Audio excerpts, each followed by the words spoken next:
ಹಾಕಬೇಕು. ಅರಸೀಕೆರೆ ಕ್ಷೇತ್ರದಲ್ಲಿ ನಿಮ್ಮ ಯಾವುದೇ ಕೆಲಸ ಕಾರ್ಯಗಳಿದ್ದರೂ ನಾನು ಮಾಡಿಕೊಡ್ತೇನೆ. ನೀವು ಕೆಲಸ ಕಾರ್ಯಕ್ಕೆ ನೀವು ಹೆದರಬೇಡಿ. ನಿಮ್ಮೆಲ್ಲ ಕೆಲಸ ಕಾರ್ಯಗಳಿಗೆ ನಾನು ತುಂಬ ಋಣಿಯಾಗಿದ್ದೇನೆ, ನಾನು ಮಾಡಿಕೊಡ್ತೇನೆ. ಆದರೆ ಈ ಸಾರಿ ನನ್ನ ಮಾನ ಮರ್ಯಾದೆ ಉಳಿಬೇಕು ಅಂದರೆ, ನನ್ನ ಗೌರವ ಉಳಿಬೇಕು ಅಂದರೆ ನೀವೆಲ್ಲ ಸೇರಿ ನಮ್ಮ ಪಕ್ಷದ ವೇದಿಕೆಯಲ್ಲಿರ್ತಕ್ಕಂಥ ಎಲ್ಲ ಮುಖಂಡರುಗಳು ಸೇರಿ ಮಾನ ಮರ್ಯಾದೆಯನ್ನು ನಮ್ಮ ಅರಸೀಕೆರೆಯಲ್ಲಿ ಉಳಿಸ್ಕೋಬೇಕು. ಯಾಕೆಂದರೆ ಕಳೆದ ವಿಧಾನಸಭೆಯಲ್ಲಿ 7 ಕ್ಷೇತ್ರ 6 ಕ್ಷೇತ್ರ ಕಾಂಗ್ರೆಸ್ ಸೋತಾಗಿದೆ. ನಾನು ಒಬ್ಬನೇ ಗೆದ್ದಿರ್ತಕ್ಕಂಥವನು. ಈಗ ನಾವು ಅತ್ಯಧಿಕ ಬಹುಮತವನ್ನು ಕೊಡದೇ ಇದ್ದರೆ ವಂಚನೆ ಮಾಡಿದಂಗಾಗುತ್ತೆ. ನಿಮ್ಮ ಮೇಲಿನಿದೆ ನಮ್ಮ ಮಾನ ಮರ್ಯಾದೆಯನ್ನು ಉಳಿಸ್ತಕ್ಕಂಥದ್ದು, ಗೌರವವನ್ನು ಉಳಿಸ್ತಕ್ಕಂಥದ್ದು ನಿಮ್ಮ ಮೇಲಿದೆ. ನಿಮಗೆ ಕೈ ಜೋಡಿಸಿ ನಮಸ್ಕಾರ ಮಾಡ್ತೇನೆ.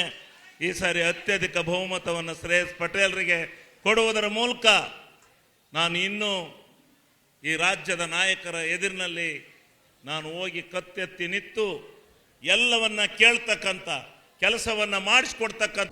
ದಾಮೋದರ್ ಮೆರಾಬುಲ್ ಗುಲಾಬಿ ಬೆಳೆದು ಅರ್ಧ ಎಕರೆಯಲ್ಲಿ 6 ಲಕ್ಷ ಲಾಭ ಗಳಿಸ್ತಿದ್ದಾರೆ. ನೀವು ಕೂಡ ಅವರಿಂದ ಕಲಿಬೇಕಾ? ಅವ್ರ ಜೊತೆ ವಿಡಿಯೋ ಕಾಲ್ನಲ್ಲಿ ಮಾತಾಡಬೇಕಾ? ಈಗಲೇ ಫ್ರೀಡಮ್ ಆ್ಯಪ್ ಡೌನ್ಲೋಡ್ ಮಾಡಿ. ಪ್ರಾಮಾಣಿಕ ಕೆಲಸವನ್ನು ನಾನು ಮಾಡಬೇಕಾಗಿದೆ. ದಯಮಾಡಿ ನಾನು ನಿಮಗೆ ಕೈ ಜೋಡಿಸಿ ನಮಸ್ಕಾರ ಮಾಡ್ತೇನೆ. ತಾಯಂದಿರಿಗೆ ನಮಸ್ಕಾರ ಮಾಡ್ತೇನೆ. ದಯಮಾಡಿ ಈ ಸಾರಿ ಮರಿದಲನೆ ಇಡೀ ನೀವು ಇಲ್ಲಿ ಬಂದಿರತಕ್ಕಂಥ ಜನ ಇಷ್ಟು ಜನ ಅಲ್ಲ, ನೀವೆಲ್ಲ ಎದ್ದೇಳಬೇಕು, ಎದ್ದು ಹೊಂಡಬೇಕು. ಸಿದ್ದರಾಮಣ್ಣ ಕೊಟ್ಟಿರ್ತಕ್ಕಂಥ 5 ಗ್ಯಾರಂಟಿಗಳನ್ನು ಕೂತುತ್ತಾ ನಿತ್ತುತ್ತಾ ಟೀ ಕುಡಿಯತ್ತಾ ಸಿಗರೇಟ್ ಸೇತ್ತಾ ಬೀಡಿ ಸೇದುತ್ತಾ ಚರ್ಚೆ ಆಗಬೇಕಿದು. ಮನೆ ಮಾತಾಗಬೇಕು. ಹೌದು, 4,500ರಿಂದ 5,000 ರೂಪಾಯಿ ಹಣವನ್ನು ಕರ್ನಾಟಕ ರಾಜ್ಯದ ಇತಿಹಾಸದಲ್ಲಿ ಯಾರಾದರೂ ಮನೆ ಬಾಗಿಲಿಗೆ ಪೋಸ್ಟ್ ಮುಖಾಂತರ ಬ್ಯಾಂಕ್ ಅಕೌಂಟ್ಗೆ ಕಳಿಸಿದಂಥ ಇತಿಹಾಸ ಇದೆಯಾ? ಇದು ನೀವು ಯೋಚನೆ ಮಾಡಬೇಕು. ಇವತ್ತು ಯಾವುದೇ ರೀತಿಯಿಂದ ಇದು ಆಗಬಾರ್ದು, ಇದಕ್ಕೆ ಮೋಸ ಆಗಬಾರ್ದು. ಸಿದ್ದರಾಮಣ್ಣನ ಕಳ್ಕೊಂಡು ಏನು ಮಾಡ್ಕೊತೀರಿ? ಸಿದ್ದರಾಮಣ್ಣನ ಉಳಿಸ್ಕೊಳ್ಳಿ. ಇವತ್ತು ರಾಹುಲ್ ಗಾಂಧಿ ಅವರು ಮತ್ತೆ ಮುಂದೆ ಹೋಗಿ ಹೇಳಿದ್ದಾರೆ, ನಮಗೆ ಅಧಿಕಾರವನ್ನು ಕೊಡಿ, ನಾವು 1 ಲಕ್ಷ ರೂಪಾಯಿಯನ್ನು ಒಂದು ಮಹಿಳೆಗೆ ಕೊಡ್ತೀವಿ 1 ವರ್ಷಕ್ಕೆ ಅಂತಕ್ಕಂಥ ಘೋಷಣೆಯನ್ನು ಮಾಡಿದ್ದಾರೆ.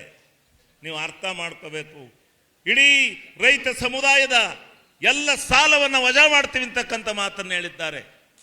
ರೈತ ಸಮುದಾಯಕ್ಕೆ ಇಷ್ಟೊಂದು ಪ್ರೋತ್ಸಾಹವನ್ನು ಕೊಡ್ತಕ್ಕಂಥವರನ್ನು ಬಿಟ್ಟು ಕೇವಲ ಕಾರ್ಪೊರೇಟರ್ಗಳು, ದೊಡ್ಡ ದೊಡ್ಡ ಕಾರ್ಖಾನೆಯ ಮಾಲೀಕರ ಸಾಮಿಲ್ಯತ್ವದಲ್ಲಿರ್ತಕ್ಕಂಥ ಅಂದಾನಿ ಇವರಿಗೆ ನೀವು ಮಣೆ ಹಾಕ್ತೀರಾ? ಟಾಟಾ ಬಿರ್ಲಾಗೆ ಮರೆ ಹಾಕ್ತೀರಾ?